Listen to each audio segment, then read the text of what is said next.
Welcome to this latest episode of Canonically Speaking. Today I'm pleased to announce that my guest is Dr Helen Costigane, who was born in Scotland and who studied history and politics at the University of Glasgow, later moving to London, where she worked in marketing for a while and then went on to train as a chartered accountant. She subsequently obtained quite an array of academic titles, several of them at Heythrop College, University of London, and in 2011 she obtained a doctorate in canon law at the Catholic University of Leuven in Belgium. Dr Costigane is a member of the Society of the Holy Child Jesus, and since 2017 she's been a senior lecturer in the School of Theology at St Mary's University, Twickenham in southwest London. She's also a regular contributor to canonical and theological journals. As a canon lawyer, Dr Costigane provides advice to solicitors, dioceses, clergy, religious congregations and their members, as well as lay people, on canonical issues such as temporal goods, which we'll be talking about today, also rights and obligations in the Church, declarations of nullity of marriage, and penal processes. So, welcome, Dr Costigane, and I wonder if you could begin by giving a little more detail about how you came to be involved in canon law. It's always interesting to learn about the different paths and circumstances which lead a person into the canonical world. Okay, well, first of all, I decided to train as a chartered accountant as I wanted to make a ton of money. But during that time, the idea of joining a religious congregation came to mind, and I think that God has a sense of humour because that would involve our poverty. So after 5 years of accountancy, I joined a religious congregation. My skills came in very handy as charity law at that time in the early 1990s was going through significant changes. So I worked as an accountant, then treasurer for my religious congregation while pursuing theological studies. And I also advised a number of religious sisters on finance and complying with the new charity law. I'm also a trustee of a number of church charities, and as all of the dioceses in the UK are incorporated as charities and the vast majority of religious congregations, there's always various questions that arise. And in the early 1990s, I used to get a lot of questions about why religious congregations had to be incorporated as charities. I wish I'd known at the time that Canon 1284 stated that all administrators must take care that the ownership of ecclesiastical goods is protected by civilly valid methods. That would have been a great wee answer to have at the time, but anyway. Now, canon law gets a bad press. It's called the dark side of the good news, the arteriosclerosis in the body of Christ. And when the revised code was promulgated in 1983, I remember seeing a copy of the new code in a library, and I remember vividly shaking my fist at it and declaring that the church didn't need this nonsense. But having now acquired 3 degrees in canon law, you can see that my thoughts about canon law have undergone a sea change. And having a financial background made me particularly interested in the canon law on temporal goods. So that was my kind of path to canon law. So you mentioned 3 degrees in canon law. Yeah. How did that come about? Yeah. Oh, at the time I was at Heythrop College, and colleagues of mine started up an MA in canon law, and I was doing a lot of the administration for it, and I sat in some classes, and I thought, this is really interesting stuff. People think it's a dark subject. It was brilliant. So I did the MA myself, and then I thought, okay, let's maybe continue, see where we go from here. So I did the JCL at Leuven, and then I thought I'll do the JCD. So I did the JCL on sexual abuse, and then I did the JCD on public benefit and temporal goods and response of dioceses to that. So that's really where I got my kind of real particular interest in it, because I had been done a lot of research in that in the past and done a lot of consultation. So there we go. Of course, given that the Church's aims are primarily spiritual, some people may be surprised to learn there's even such a thing as the law on temporal goods, a law which is found principally in Book 5 of the 1983 Code, Canons 1254 to 1310. I notice this is actually a total of just 57 canons out of the 1,752 that make up the full code. But why does the Church actually need laws on temporal goods? I think the first question is, why does the Church need temporal goods? Well, you can't run a church, any organisation on fresh air. And as Archbishop Marcinkus was supposedly quoted as saying, you can't run a church on Hail Marys. But it's important to understand why the Church holds temporal goods. And by temporal goods, I mean things like land, building, investments, furnishing, works of art, vehicles, cash, and liturgical vestments. And various popes have talked about the need for the Church to care for people's souls and bodies. Pius X, Pius XI, Pius XII. And interestingly enough, and this came as a bit of a surprise to me, Pope Benedict XVI says, the Church cannot neglect the service of charity any more than she can neglect the sacraments and the word. For the Church, charity is not a kind of welfare activity which could equally be left to others, but is part of her nature, an indispensable expression of her very being. Now, those are really powerful words, and they give us an understanding of why the Church has temporal goods. Now, Canon 1254 talks about the proper purposes of the temporal goods. They are primarily to order divine worship, to care for the decent support of the clergy and other ministers, and to exercise works of the sacred apostolate and of charity, especially towards the needy. So principally there's those three aspects, but that's not exclusive. Now, because of the importance of temporal goods, and history shows that people inside and outside of the Church have always tried to appropriate temporal goods, the Church's temporal goods. Laws are needed to set out the responsibilities of administrators and how temporal goods are to be acquired, administered, and disposed of. There have been a number of issues past and present, and I think we can get a flavour of this when we look at some of the recent statements from popes. Pope Benedict XVI, in his apostolic letter, he issued a letter for the prevention and countering of illegal activities in the area of monetary and financial dealings. And I always say to my students, if it's there in canon law, there's a good reason for it. And then Pope Francis issued an apostolic letter for the prevention and countering of money laundering, the financing of terrorism, and the proliferation of weapons of mass destruction. And then there was the approval of new statutes of a financial intelligence authority, and so on and so forth.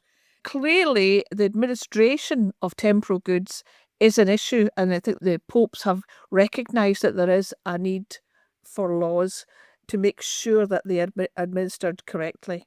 Yeah, one of the concepts that you've frequently referred to is this of administration or administrators, and I wonder if you could clarify how this links up with notions such as stewardship in the Church. In terms of stewardship itself, two canon lawyers, Maida and Caffardi, says that the steward is accountable to the Lord, who intends his Church to use its property for very restricted ends, to glorify him, to serve his poor, and to support its own existence. The steward is also accountable in conscience to the faithful, to those generous persons who through their charity have endowed the Church with whatever property it possesses. Finally, and perhaps most important, the canonical steward is obliged in conscience to the poor and the needy who are meant to be the beneficiaries of the church's charity. So seeing that in the context of how we understand stewardship and to whom stewards are accountable, we can then talk about the different levels. Now, in terms of ownership, Canon 1273 speaks about the Roman Pontiff, who is the supreme administrator and steward of all ecclesiastical goods. That doesn't mean he's going to go into every parish and check that the books are properly kept. So it's an overarching thing. And in terms of subsidiarity, we can look to the diocese. That has to have a finance council. So the diocesan bishop has to establish this committee composed of 3 members of the Christian faithful who are skilled in financial affairs and civil law. That has a number of obligations outlined in Book 5 of the Code, and they prepare a budget and look at expenditure. And the diocesan bishop is obliged to consult the finance committee in carrying out the more important acts of administration in the light of the economic situation of the diocese. And he needs the consent of the council in carrying out acts of extraordinary administration. And the bishop also must have to have a finance officer who must be skilled in financial matters and distinguished for honesty, and whose role is to administer the goods of the diocese under the authority of the bishop. Now, it's important to remember, I think, that every diocese is constituted as a charity. So the finance committee will be the board of trustees, or it might be a subsection of the board of trustees. And each trustee is jointly and severally liable for the activities of the charity. And one of the key processes in accountability is that annual accounts are produced and they are audited by an outside firm, and also that they appear on the website of the Charity Commission. So there seems to be a clear distinction between administration of goods and ownership of goods. So who, for example, would hold ownership of a church building and its contents? Who would the owner be? Okay, well, in canon law terms, this would be the parish itself, and the parish priest represents the juridic person of the parish and ensures that the goods of the parish are administered in accordance with the norms of canon law. And he also has to have a finance committee, which is consultative and cannot operate independently of the parish priest. However, I have come across cases where there is a bit of a tension between the ownership, because in civil law, all that the parishes, all those goods are owned by the charity, which is the diocese. Now, in canon law, it's the parish, and so you get this potential conflict. I know that there has been at least one case in the High Court which was settled in favour of the diocese. Because we have to always remember Canon 22, which says if there's a conflict between civil and canon law, then civil law trumps unless it's a case of a divine law, as it were. And there have been instances where a diocese wants to sell off part of land belonging to a parish, and the parish is not happy with it. But this is where we are. There is a real tension between canon and civil law. And what about at the more local level, where a priest, say one priest comes into a church and he says, well, I'm getting rid of the altar rails, and then the next priest follows and says, well, I want those altar rails back. I mean, what kind of considerations arise there? I think that would be a matter for the parish pastoral council to discuss. I also think there's a question of affordability, because parishes are generally strapped for cash and should actually be drawn up a budget and looking at actual expenditure. And I think the finance committee has to have an input into that. Now, we talk about they have only a consultative role, not deliberative, so they can't outvote the parish priest. But I noticed that at the Synod on Synodality, and I'd heard that one of the things that might be changed in canon law is the exclusion of the word only. because consultative is actually very important and the parish priest does need to listen to them. And I know there are different liturgical tastes, etc., but there has to be, I think, consultation with the parish pastoral council, but also with the parish finance committee as to whether it is actually affordable or not. And can we look also at the question of donations and legacies, where the Church accepts an offering for a specific intended purpose? Because I suppose the temptation could arise sometimes to use those donations for other more urgent needs. So to what extent is the donor's intention protected by the law? I think it's a fundamental tenet of Book 5 is that the intention of donors is respected. And if you want to use it for another purpose, you have to go back and talk to the donors. If it's offerings or gifts or donations, once they're accepted, means that there's an obligation to carry out their wishes. And of course, that raises a question that not everything that's offered should be accepted. Because suppose, for example, you were offered a really expensive painting, right? So you think, okay, that would look nice in the church. Lovely. But there's the question of insurance. How much is that going to cost?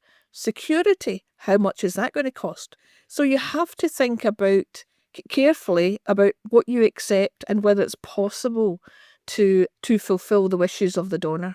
That's really important. And there have, of course, been a number of cases where dioceses have had to make use of diocesan funds to pay compensation for abuse cases. And presumably this could constitute a sensitive issue in the sense that a member of the faithful who makes his or her weekly offering to the parish church, although they know the offering is for the general purposes of the church, including the reparation of justice, but they might object to it being used to pay settlements for abuse. So I suppose this at least highlights the need for transparency and trust, yeah? I think there is a need for transparency, and I know in certain places that people have stopped giving money because they say it shouldn't be used in certain ways, and it is a bit of an issue. But I think transparency is important, both at parish level and diocesan level. Now, I don't know that many parishioners would know to look at the Charity Commission website, but the annual accounts are posted up there, so they can see in terms of the diocese what is coming in and what is going out. And I think it's good practice for a parish priest, even if he does it in pie charts, because people don't like looking at a lot of figures, to at least say, this is what's coming in, this is what is going out. And usually what's going out is more than is coming in. And that seems to be an increasing problem. I think in your work, you're also picking up a number of cases where things have gone wrong through a lack of transparency or through not following proper accounting and reporting procedures. And what are the lessons to be learned in these instances? Yes, I've had a few cases of clergy who, with supposed mismanagement of parish finances, I think that, and I've picked up a few things about this, sometimes there's a lack of clear guidance from the diocese on what constitutes legitimate parish finances. And that should be in a clergy handbook, and it should be clear, and I think there should be some training on that.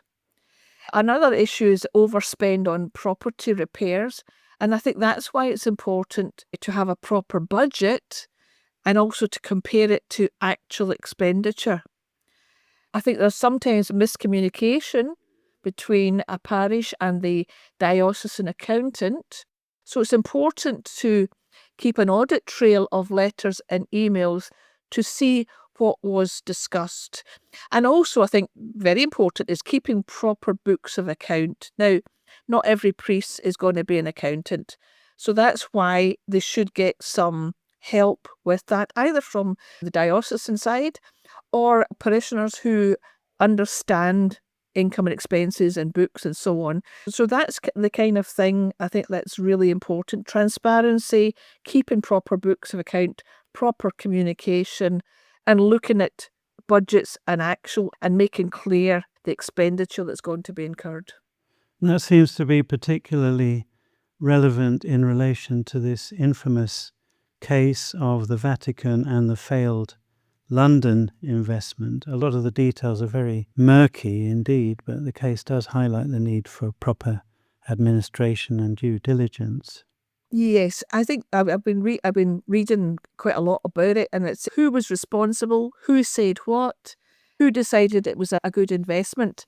And I think there's lessons to be learned from that in terms of competence in making these decisions, due diligence in looking at the people who are delegated to manage, because I don't think people were properly investigated. Are these competent people, etc.? And also oversight, who oversees the issues. And I think that goes at every level. If we have trustees on a trustee body, are they competent, doing due diligence, and the actual oversight by the bishop? So I think there's a lot to be learned from that. I think there's been a lack of transparency about that, and it's kind of murky what happened. And also there was countersuits from one of the guys who was accused, and apparently the Vatican has been fined millions. I don't know if they'll pay it, but whatever.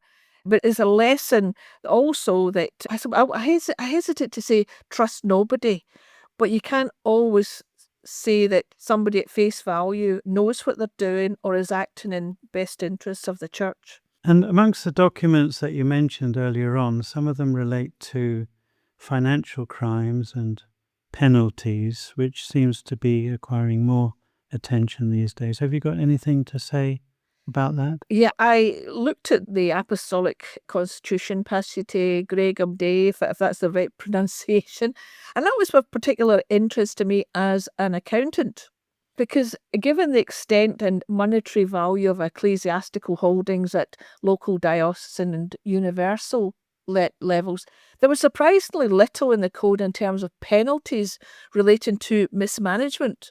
There was only one canon, and it was a bit feeble in tone. It specifically related to temporal goods and prescribed a just penalty for anyone alienating ecclesiastical goods without the required permission.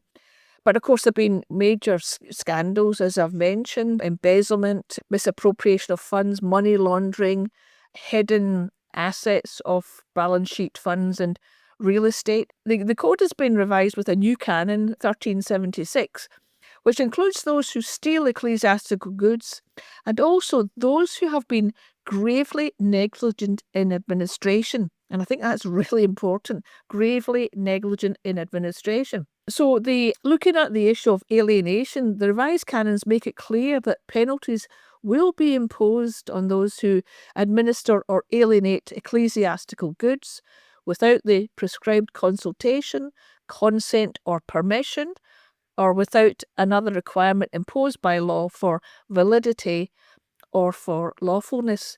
And more tellingly, rather than simply a reference to the imposition of a just penalty, this revised canon refers to Canon 1336, which includes penalties such as paying a fine, prohibitions or exercising all or some offices or ministries, or deprivation of office. And these now reflect the gravity with which those offences are seen. So it's something that I welcome very much. So maybe in conclusion, we could say that Book 5 provides or attempts to provide a clear framework under which temporal goods must be handled lawfully and ethically, integrating canonical accountability with civil compliance. Yeah. There's still obviously a long way to go in these areas, but we thank you, Dr. Costigane, for the work you're doing to help clarify these issues, also the work you're doing in the background to help and advise those who perhaps have found out about their importance a bit too late and now need a helping hand to get them back on track. So once again, thank you, and I look forward to being able to speak with you again. Thank you.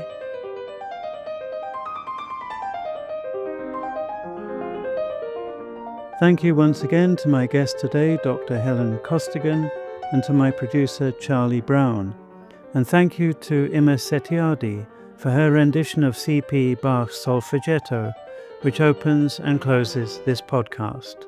I'm Fr Paul Hayward, and you've been listening to Canonically Speaking. Please be sure to subscribe and follow wherever you get your podcasts for more interesting conversations from the world of canon law.